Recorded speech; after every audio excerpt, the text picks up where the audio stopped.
Sri Krishna Parabrahmane Namaha. Sri Sadguru Paramatmane Namaha. Sarva Maharshibhyo Namaha.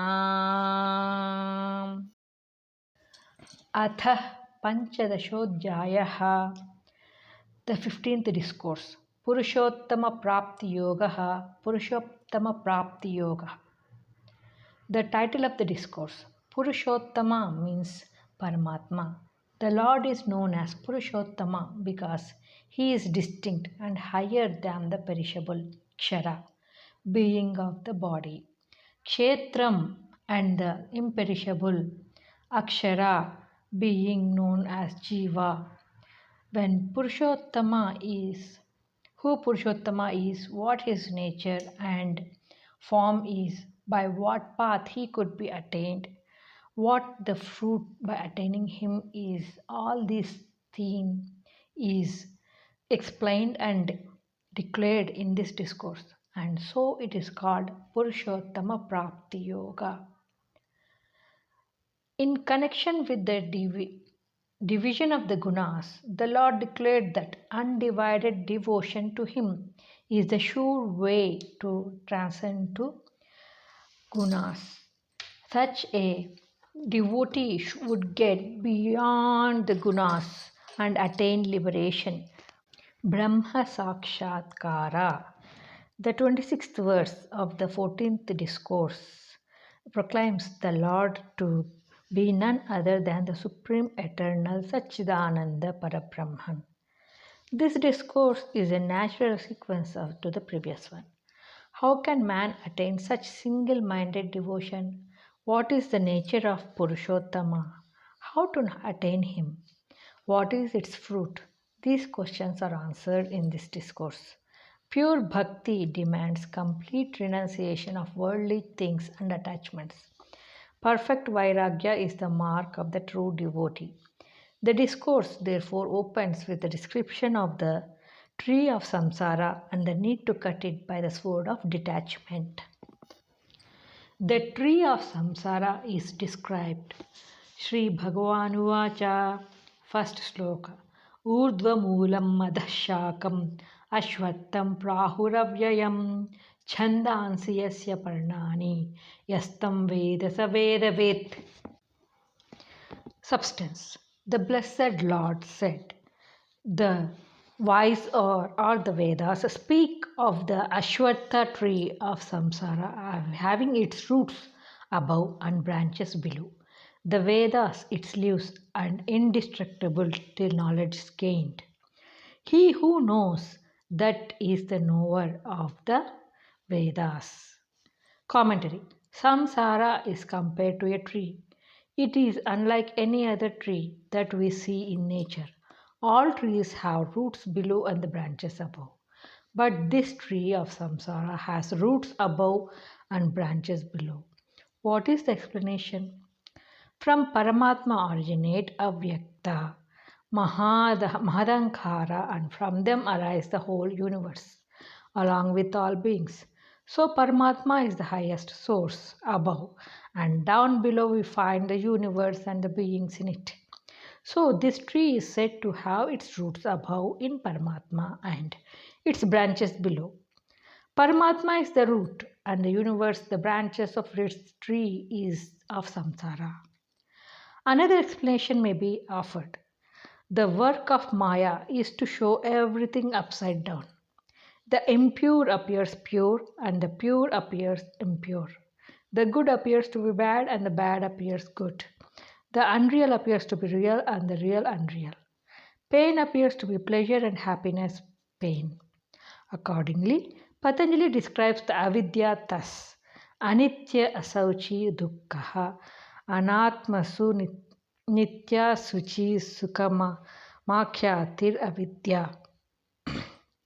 A tree reflected in water appears upside down. So is the tree of samsara reflected through Maya. A tree by the side of the road in the natural form is not an obstacle, but if it is turned up by the roots and falls across the road, it becomes an obstacle to the wayfarers with the branches down and the tree roots sticking up. To the pilgrims on the path of Brahmavidya, this tree of samsara is definitely an obstacle. Ashwatham, Swaha means tomorrow, and Staha means not existing. So, Ashwataha means not existing tomorrow. This tree of samsara is of doubtful existence. No one can say whether it exists the next day, or even the next hour, or even the next minute. It is perishable. It is rightly described as Ashwathaha because of its perishable and mutable character. But it is described here as avyayam, not perishing. How? The explanation is here samsara, like a flood, flows ceaselessly, birth and death occurring in an endless series for man. It continues till the moment when true knowledge is attained. It stops and disappears then. So it is in one sense imperishable and in another sense perishable. To the ignorant, it exists continuously. To the wise, it ceases to exist. So the word avyayam here should not be interpreted as eternal. If it is eternal, nothing can destroy it. In the third verse, the Lord instructs Arjuna to strike down the tree with the sword of Vairagya. Yastam Veda Savedavit. He who understands the nature of samsara is the knower of the Vedas. The essence of the Vedas is known by him. The Vedas declare that this reflected universe proceeds from Paramatma, who is the origin and source of all. From him, this universe is projected as the tree is projected from the seed. So, the sage who knows this is the real knower of the Vedas. Question. Describe the tree of samsara. Answer. It has its roots above and the branches down. It is imperishable till Gnana is attained. The Vedas are the leaves. Question. Who is the knower of the Vedas? Answer. He who understands the nature of the tree of samsara. That is, who knows that the tree is projected out of Paramatma. Who knows that Paramatma is its seed and origin is the knower of the Vedas. The tree of samsara is further described. Second sloka.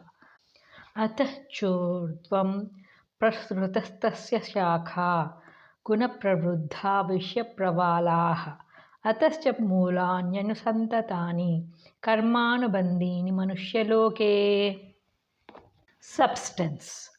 The branches of the tree of samsara are nourished by the gunas, and the sense objects are its tender buds. It spreads downwards from inert matter and upwards to Brahmaloka. Its roots, causing bondage by action, are stretched forth, deeply struck downwards and upwards also.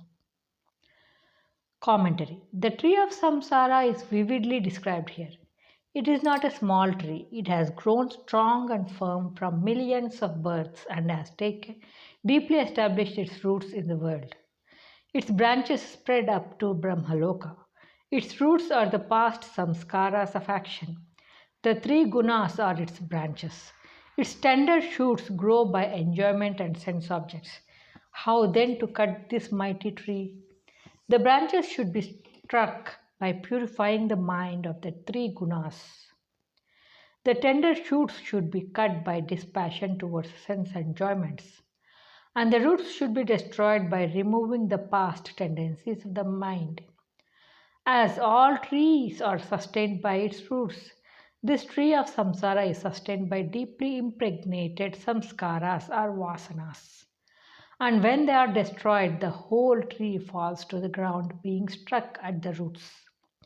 It is there that the operation should be conducted. When the roots are cut, the branches, shoots, and buds wither away in a short time. The wise man, therefore, should cultivate dispassion, vairagya, towards sense objects. Dispassion brings about the cessation of the impulses and urgings of action. Where there is no action, there is no bondage, resulting from karma. If, on the other hand, the man nurtures the vasanas with raga and dvesha, he can never cut the tree and gain his freedom. He will be bound to samsara almost endlessly. Question: how is the tree of samsara further described?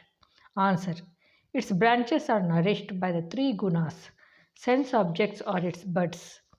It spread upwards and downwards. Its roots are actions prompted by desires. It is firmly established in the world of men.